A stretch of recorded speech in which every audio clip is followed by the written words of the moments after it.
Patricia Racah, je suis très heureux de vous rencontrer à l'occasion de ces micro-entretiens et de ces micro-portraits qui vont être diffusés dans le cadre du réseau auquel vous appartenez, Rencontre des auteurs francophones, mais aussi en perspective du Salon du livre de Wallonie qui se tiendra les 23 et 24 novembre à Mons en Belgique.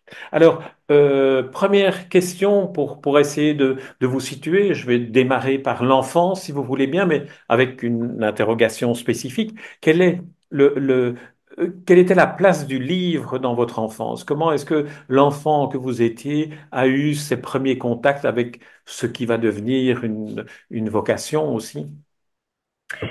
Alors, la question est très, très, très intéressante en ce qui me concerne, pour la simple raison que j'avais pas vraiment de contact avec les livres, mais j'ai été très, très jeune, extrêmement attirée par le monde extérieur. Et en fait, pour moi, il y avait vraiment deux mondes, le monde des livres et le monde de la vraie vie.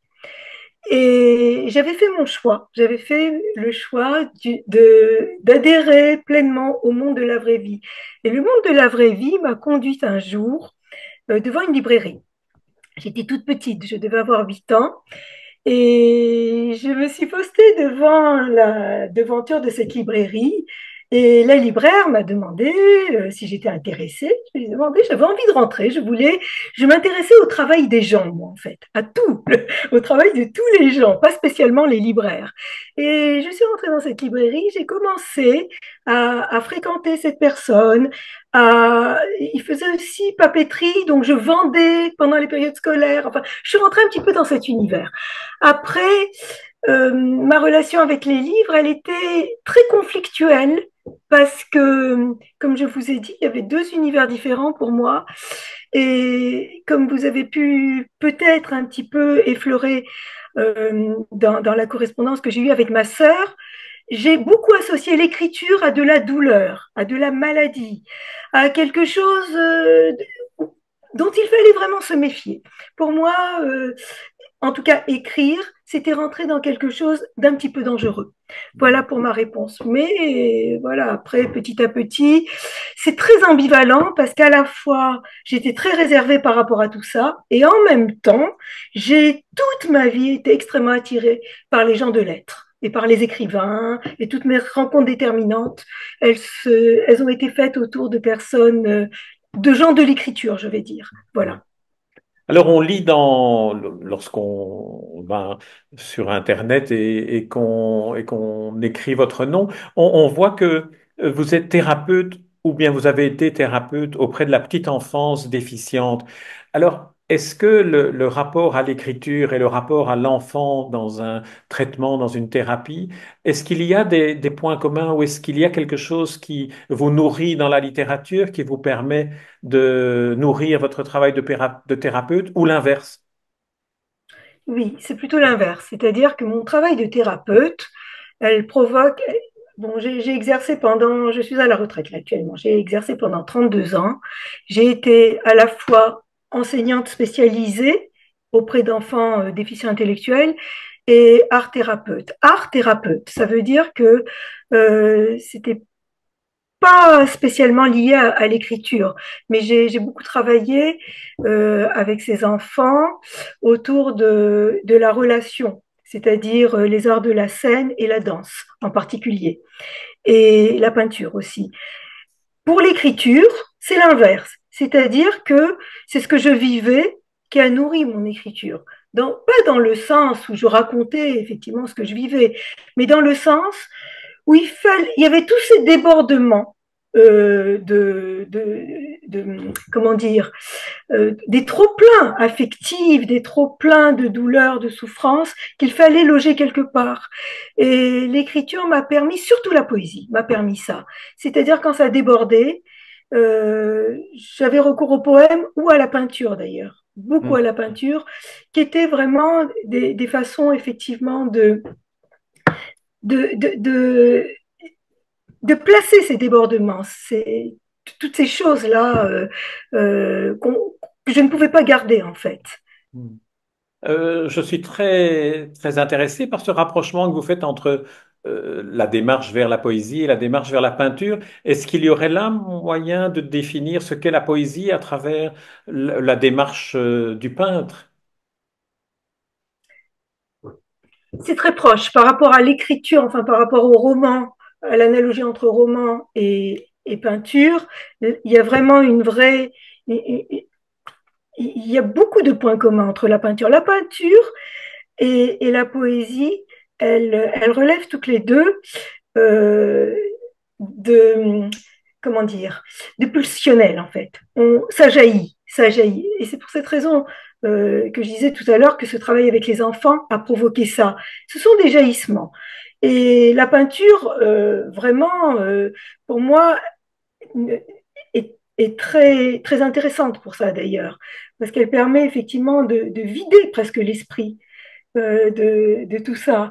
Alors que l'écriture, c'est à l'opposé une démarche plus intellectuelle où on pense. Mais la poésie est, fonctionne à partir d'images. Donc ces images-là permettent effectivement de faire ce lien entre mots, mais le mot utilisé autrement en fait, et le mot, l'image, et le jaillissement surtout. Moi, je pense à cette idée de jaillissement. Alors, vous êtes membre avec d'autres de ce réseau international Rencontre des auteurs francophones. Qu'est-ce que la francophonie représente pour vous et qu'est-ce que la langue française représente pour vous? Je crois que vous êtes d'origine ou que vous êtes tunisienne. Voilà, je suis née en Tunisie, je suis d'origine tunisienne et de culture française, totalement française. Ma culture est française, mon origine est tunisienne. J'ai vécu 18 années en Tunisie et j'ai quitté la Tunisie à l'âge de 18 ans. Alors, la francophone, pour moi, mon vécu en Tunisie m'a vraiment apporté une ouverture culturelle immense, c'est-à-dire dans le sens où elle m'a permis effectivement d'englober, d'élargir mon intérêt, pas seulement à la culture occidentale, mais à d'autres formes de culture, à d'autres formes d'écrit. J'ai fait de l'arabe, j'ai appris des poèmes en arabe que j'ai trouvé magnifiques. Et donc, vraiment, j'ai vécu ça comme un enrichissement. Mais toute cette période en Tunisie, je ne m'en rendais pas compte. J'ai petit à petit réalisé tout ça en arrivant en France.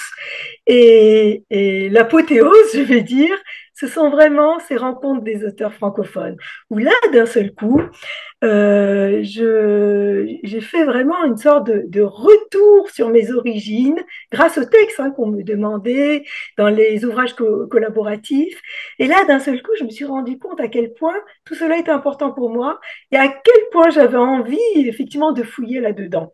Et donc là, maintenant, je suis dans une démarche que je n'avais jamais eue avant, c'est-à-dire d'un retour effectivement sur mes racines, sur mes origines, avec vraiment des recherches même documentaires sur c'était comment avant, comment était la Tunisie avant ma naissance, etc. Voilà. Donc pour moi, c'est une très grande, un très grand changement. Vraiment, ça m'a apporté quelque chose de très important euh, dans ma façon d'écrire. Très bien. Alors, ma dernière question, qui est la question que j'ai posée à tous vos collègues, confrères et consoeurs des rencontres des auteurs francophones, c'est aujourd'hui, on lit de moins en moins, semble-t-il. Quelle est la place de la littérature? Quelle est sa fonction aujourd'hui? Ou quelle pourrait être sa fonction aujourd'hui dans un monde marqué par les réseaux sur Internet, marqué par l'immédiateté, marqué par la multitude des images dont finalement on n'a plus les vocabulaires de déchiffrement. Bon, alors justement, parce que c'est tout ce que vous venez de dire, que ma réponse en négatif, ça va être la littérature, c'est tout sauf un divertissement. C'est tout sauf un divertissement. Ça doit être justement euh, c'est plein de choses en fait. C'est plein de choses. C'est euh, une possibilité, mais ça tout le monde le sait, de vivre d'autres vies dans d'autres lieux. On a là deux prix actuels qui viennent de nous permettre effectivement de partager une expérience au Rwanda, une expérience en Kabylie avec ces deux prix. Et j'ai beaucoup aimé, moi, ce qu'a dit Gaël Faye. J'ai lu son livre. Hein. J'avais lu avant qu'il obtienne le prix. Et j'avais beaucoup aimé parce que j'avais écouté un petit entretien avec lui où il disait qu'effectivement, pour lui, euh, le roman, le roman, justement, était la meilleure façon de faire de l'histoire, finalement. De faire de l'histoire, c'est-à-dire de relater des événements historiques. Pourquoi? Parce que relater des événements historiques, ça ne peut pas être froid, en fait. Ça nous traverse, ça à travers nous, toujours. Alors, la littérature, elle va servir à ça aussi. Elle va servir à, eh ben, justement, le contraire de zapper, etc., c'est-à-dire une forme de méditation, de recueillement, de concentration. Et puis, c'est aussi une forme de, c'est une possibilité pour nous tous, même ici en Occident, euh, de s'émanciper, de gagner en ouverture, en empathie, en plein de choses. Et sur le plan de la pensée, parce que c'est quand même ça hein, qui se joue en priorité, de s'enrichir, d'enrichir sa pensée et puis d'accéder à d'autres formes d'écriture, à d'autres formes de pensée. Voilà, je pense que j'ai fait le tour Très rapidement. bien. Très bien. Eh bien, on va terminer sur cette analyse de la fonction de la littérature que vous nous proposez et nous nous retrouverons sans aucun doute à Mons lors du Salon du Livre de Wallonie à Mons en Belgique. Merci beaucoup. Eh ben, merci à vous et puis À au très plaisir de bientôt vous alors. revoir. Donc, à très À bientôt. très bientôt.